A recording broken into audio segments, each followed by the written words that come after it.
Hey, what is good, everybody? Welcome back to Wick-it Rules.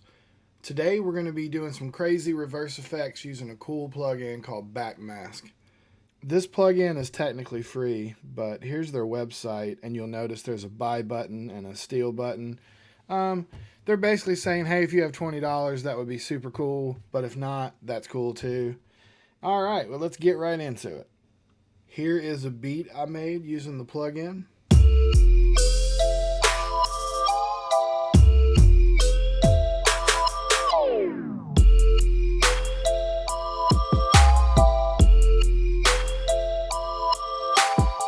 And let's just start from the beginning.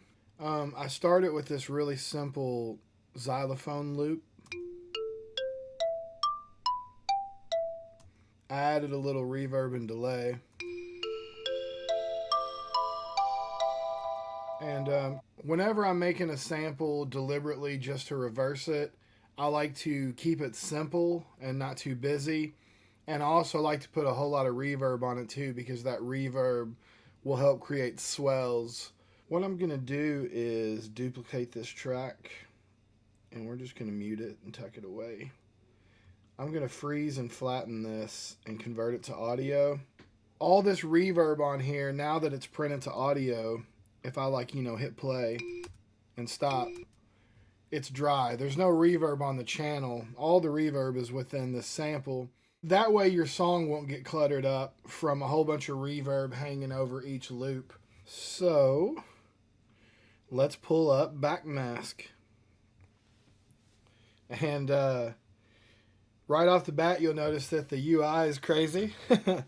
And the most important thing about Backmask is down here at this bottom right corner, you click this question mark and it tells you what everything is. We'll start with these 6 controls. On the left column, you have trigger by milliseconds and trigger by note value. This is just whether or not you want it synced to your DAW, which you probably do. So I'm going to leave it on trigger by note value, and it's going to be synced to this 70 BPM that I've got my DAW set on. Trigger on level is a feature. I've never used it, but what it does is you can set it to where only a certain volume gets reversed. So if you were like playing a piano really quietly, it wouldn't activate the plugin until you hit a note loud enough to trigger the plugin, and then that loud note would be reversed. So I'm sure it's really cool and it could be used in a really cool way. I just haven't personally messed with that feature yet. On the right column here, we have reverse all, which is just going to reverse all of the sample.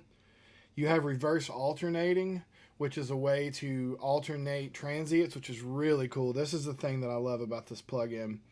And then you have a reverse random, which that randomizes notes being played forward and notes being played in reversed. And then down here you have size. And I'm going to put this on 1 bar for right now, because this is a 1 bar loop. So now if I hit play, it's going to play the sample once normally, and then once it starts the second time around, you'll hear the reverse.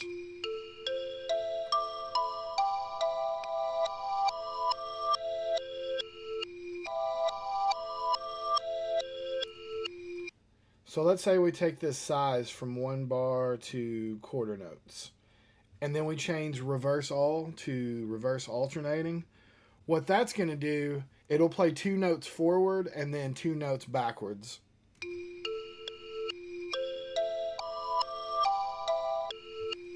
And that's kind of like creating a whole new original thing right there. And it would honestly take a long time to kind of sit there and do this manually. So this is why I really love this plugin.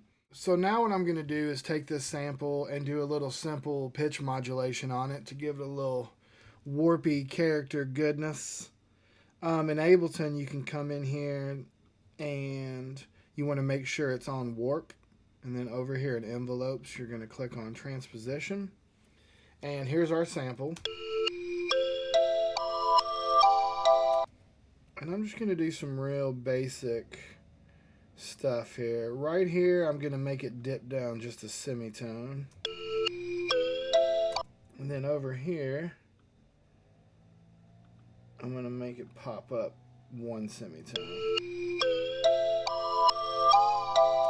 Yeah.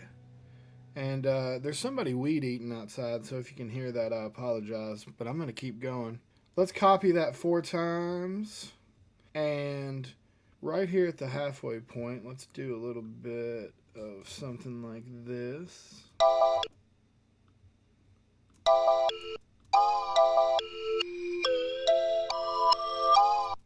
And at the very end, I want to do like a spew, like when you hit stop on a turntable.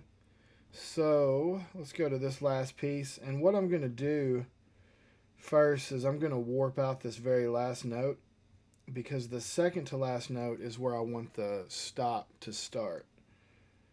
And let's go to transposition here. Let's get rid of what's going on right here. And on these little turntable stops, I think it sounds best to not be right on the downbeat, but just a little bit after it. And let's take this one at the end here and take it down on, I don't know, a whole lot.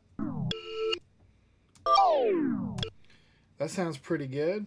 Oh, and right here on this 808, you probably need headphones to hear this, but I did some pitch modulation just like I did on the main sample. It just kind of goes boom. Gliding your 808s and pitch bending your 808s or whatever you want to call it sounds amazing on like huge systems, by the way, just like a boom. So put those in your songs. I think that's it for today. I hope you guys enjoyed it.